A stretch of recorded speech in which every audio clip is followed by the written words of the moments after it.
we are going to talk about positive shin angle and how this will really serve you in athletic performance and also being really functional in your movements. So positive shin angle, what is that? This position of your shin in this forward or positive angle is what I'm referring to. So if you don't have this positive shin angle in a whole bunch of your movements like squats, lunges, and lateral speed, then you won't be getting the most from those movements. So for example, let's look at the squat first. If, like you may have been told, to squat, if you've been trying to squat with your knees staying over your ankles or your knees staying very close to your ankles, it is quite literally impossible to hold that position of a 90-degree angle. To have a functional, explosive, or key squat movement, your knee is going to be closer to your toe than it is to your ankle. And that is how you're going to get that movement, which will serve your squats, it'll serve your explosive jumps, it'll serve anything coming from a squat position. But you will need to have that positive shin angle. Now when I'm talking about a positive shin angle, I don't want the knees to be in here. The knees have to be aligned with your hips and your ankles. So they're going to be holding this tracking or this line, but still with that push forward as the hips are going back.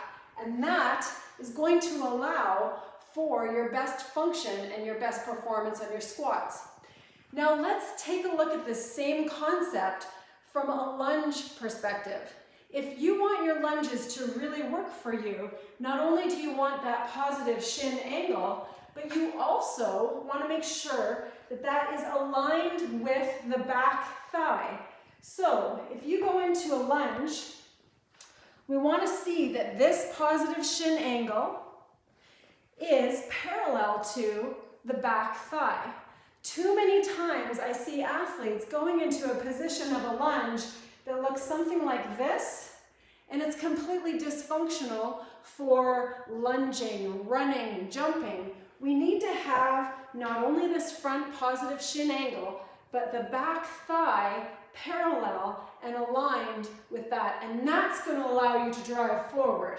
If you're sitting here in a position, so I can show you here, you're sitting in a position that's something like this, it's not going to be nearly as functional in terms of the drive you get from your back leg or the position driving forward in your front leg.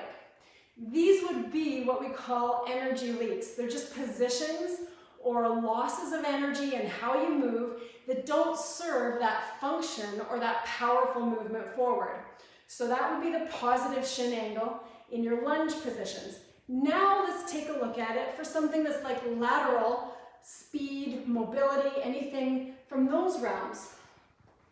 If you're doing a warm-up and you're doing a shuttle or a shuffle of some sort back and forth, many times, especially in the sport of basketball, no worries basketball players, lots of love to you, I'll see a shuffle that looks something like this.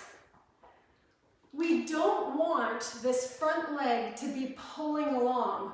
We want to be pushing from the back leg. And again, we need that positive shin angle in order to push from the back leg and push from the hip.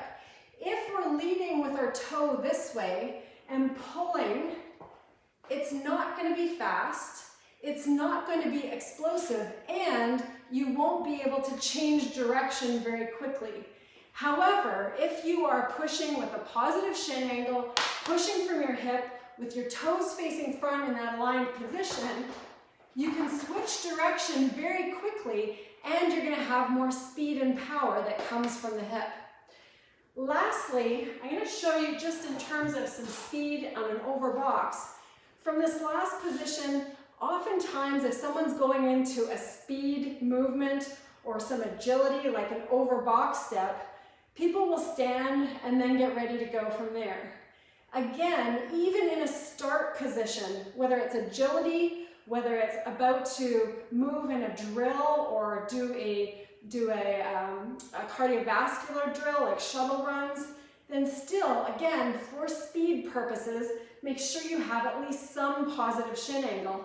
Starting an agility drill from this position, I'm going to lose tenths of a second or more by standing here and then having to sink and then go over the box.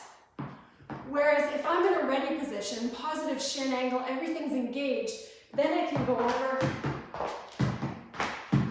and start a lot more quickly instead of having to sink into my position and then go. So there are 3 ways that positive shin angle will really serve your athletic performance, your overall function, and just being able to have the results that you want. Now, if you don't have the range of motion through your ankle or your foot or your hips or your knees, then that would be the place to start if you find it really difficult to get those positions.